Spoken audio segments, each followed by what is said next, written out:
Olá, meu nome é Tânia Barros. A você que está ouvindo pelo podcast ou assistindo o vídeo no YouTube, seja muito bem-vindo ao canal Loucos por Biografias. E se você é novo por aqui e gosta de biografias, convido você a se inscrever no canal. E se gostar desse vídeo, deixe seu like, seu comentário, porque assim esse conhecimento chega para pelo menos mais 2 pessoas. Agora senta que lá vem história. Vocês imaginam que se ao invés de os homens terem gasto bilhões de dólares para construir bombas atômicas para matar pessoas, eles tivessem usado todo esse dinheiro para salvar vidas, investindo em pesquisas científicas, na educação, no saneamento básico, como o Brasil e o mundo inteiro estaria melhor hoje? Hoje vamos conhecer a biografia de um homem muito corajoso, à frente do seu tempo, que fez tudo o que podia para salvar vidas. O médico sanitarista Emílio Ribas, mais um brasileiro que vale a pena conhecermos a história. Mas nada foi simples, segundo o seu biógrafo, o também médico José Leles Nogueira. A vida de Emílio Ribas foi uma batalha atrás da outra. Mas Ribas era obstinado e conseguiu mudar os rumos da saúde pública no Brasil. E numa época marcada por péssimas condições de higiene, da educação da população, da falta de incentivo para pesquisas científicas, além da chegada de navios de imigrantes sempre cheios de ratos. Emílio Ribas é bastante citado porque em todas as cidades ele dá nome a ruas, praças, avenidas. E por conta do Instituto de Infectologia Emílio Ribas, na capital, em São Paulo, que hoje temos ouvido falar muito, porque ele é referência em combate ao coronavírus. Mas poucas pessoas conhecem a história desse grande profissional. Emílio Marcondes Ribas nasceu em Pindamonhangaba, no interior de São Paulo, no dia 11 de abril de 1862, na fazenda do seu avô materno, que era conhecido como Manduca Machado, filho de Cândido Marcondes Ribas, um médico que optou pela carreira militar, e Andradina Marcondes Machado Ribas. Tanto a família do seu pai como a família da sua mãe não eram tão afortunados como os barões do café, mas tinham boas condições para viverem bem. Um fato muito bacana é que seu avô paterno, Cândido Marcondes Ribas, que morreu em 1859, 3 anos antes de Emílio Ribas nascer, ao falecer, deixou em testamento parte de sua fazenda a 16 escravos e os libertou. Isso 30 anos antes da princesa Isabel assinar a Lei Áurea.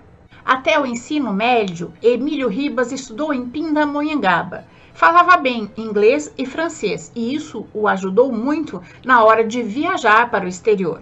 Aos 20 anos de idade, foi para o Rio de Janeiro cursar medicina e se formou em 1887 na Faculdade de Medicina do Rio de Janeiro. Logo que se formou, sustentou na mesma faculdade a sua tese de doutorado sobre a iminente morte dos recém-nascidos.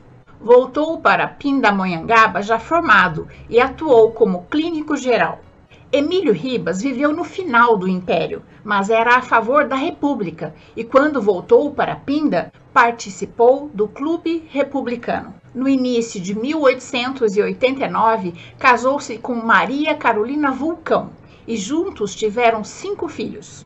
Em setembro de 1895, foi nomeado inspetor do Estado de São Paulo e se mudou para a capital. Depois que foi nomeado inspetor do Estado de São Paulo, Emílio Ribas recebeu como primeira missão ir para a cidade de Jaú, combater uma forte epidemia de febre amarela.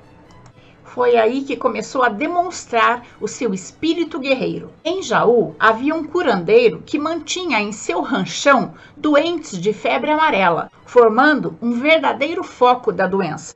Emílio Ribas não teve dúvida, foi até lá, retirou todos os doentes e os levou para o hospital de isolamento que existia em Jaú.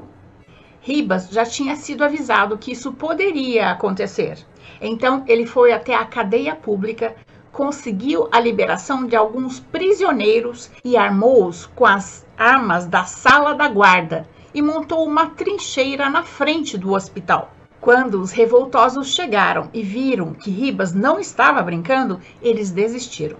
O fato mais inusitado é que os prisioneiros que se armaram para proteger o hospital voltaram para a cadeia e para suas celas e entregaram as armas. Só uma pessoa com grande valor pode obter o respeito de pessoas que estavam encarceradas e que podiam usar essas armas para se rebelar. Depois de Jaú, Ribas conseguiu debelar a febre amarela em várias cidades do interior de São Paulo. Por sua excelente atuação como inspetor sanitário, especialmente na cidade de Campinas, em 1898 foi nomeado diretor do Serviço Sanitário do Estado de São Paulo, cargo que exerceu por 19 anos. Convencido de que estas doenças eram debeladas pela falta de higiene e condições sanitárias, Ribas movimentou intensa campanha em favor da limpeza urbana e residencial para acudir os doentes de Santos e alertou o governo do estado de São Paulo da necessidade de fabricar o soro no Brasil, fugindo assim dos atrasos das importações. Foi então adquirida uma fazenda aos arredores da capital, São Paulo, e fundado em 23 de fevereiro de 1901 o maior instituto soroterápico da América Latina, o Butantan, que passou a desenvolver os soros para as epidemias que assolavam o estado de São Paulo,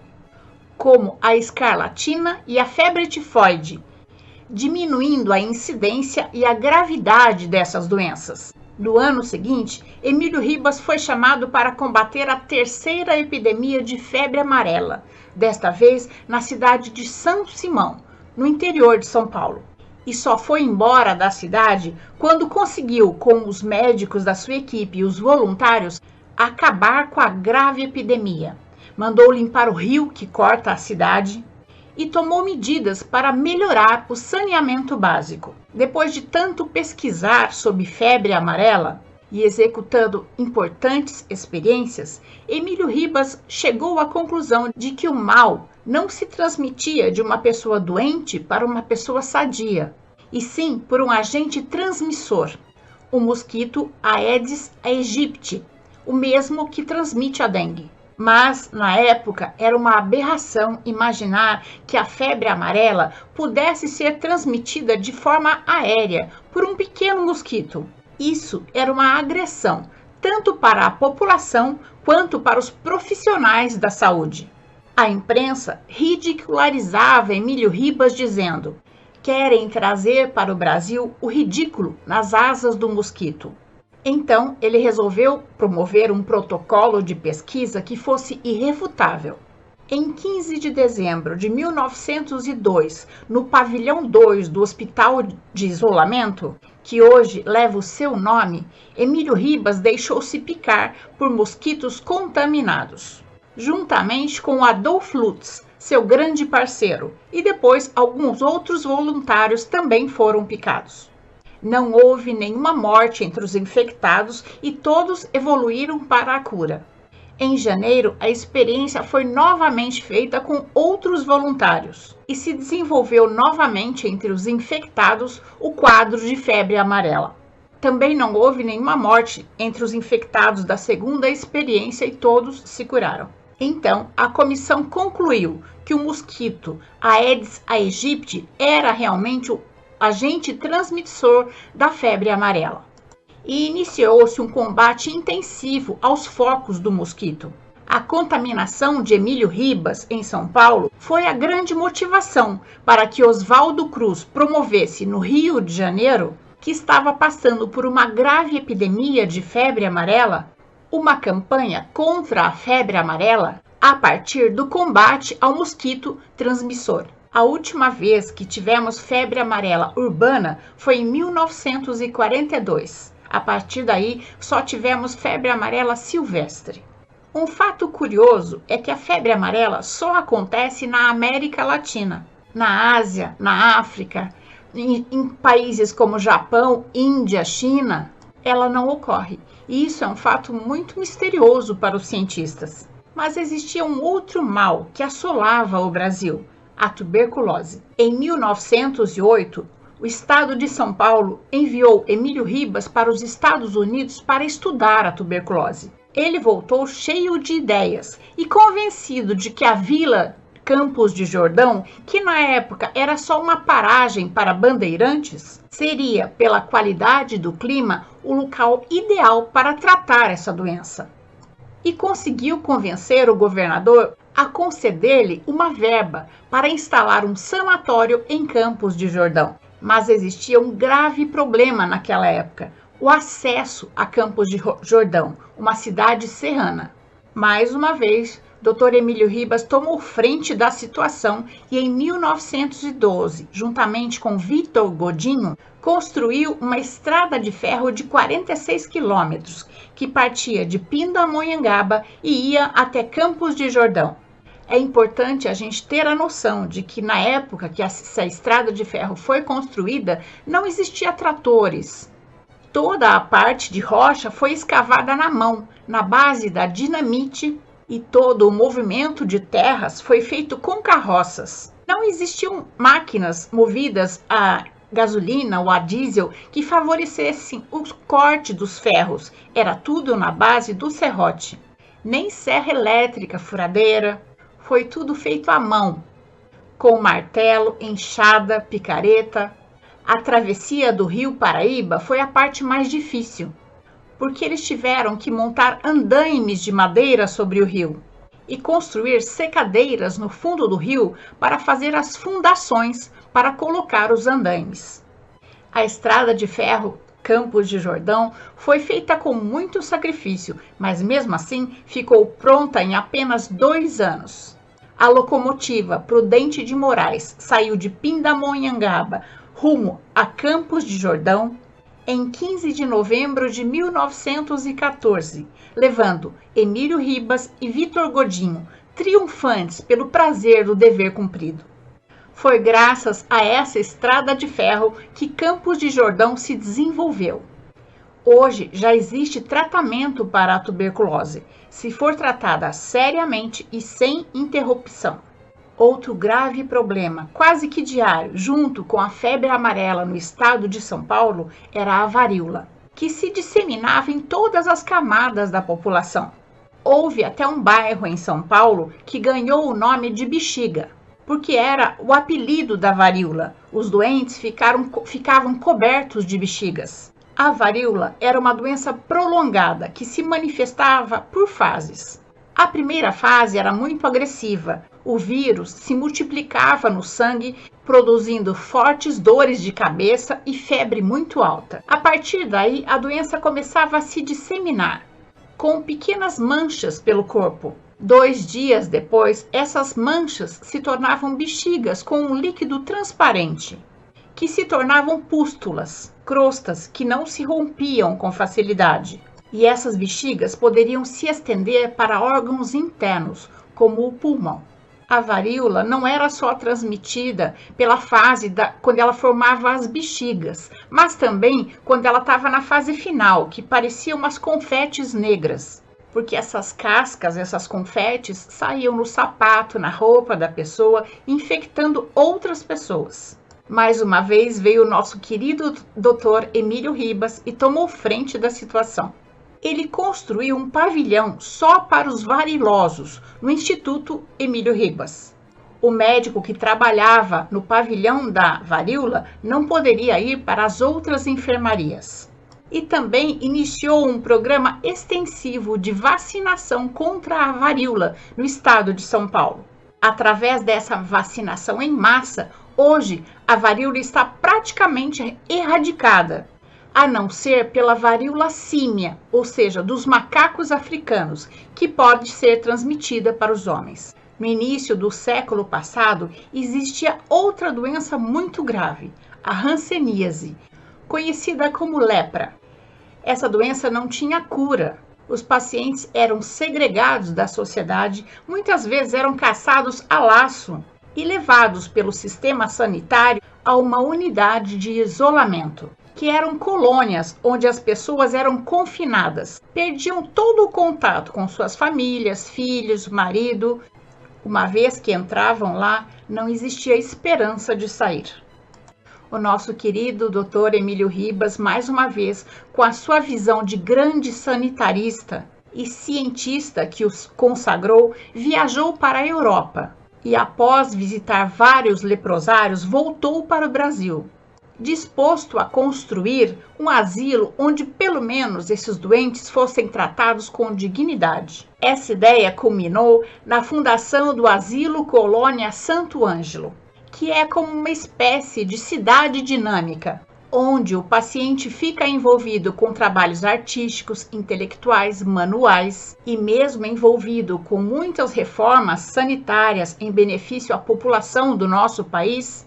Dr. Emílio Ribas esteve à frente da direção deste asilo até 1917. Hoje em dia, a hanseníase é uma doença curável, como qualquer outra doença infecciosa.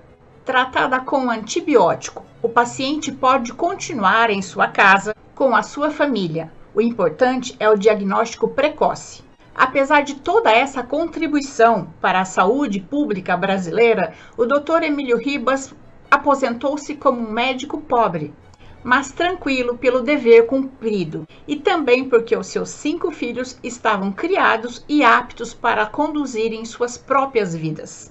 O deputado e também médico Cesário Travassos, inconformado com a injustiça que se cometia com Emílio Ribas, propôs um projeto de lei que concedia a Ribas, pelos serviços prestados, um valor em dinheiro e uma aposentadoria em tempo integral. Mas Ribas demoveu Travassos dessa ideia, dizendo que se o Estado fosse carregar no colo todo bom funcionário, ele já estaria com os braços quebrados.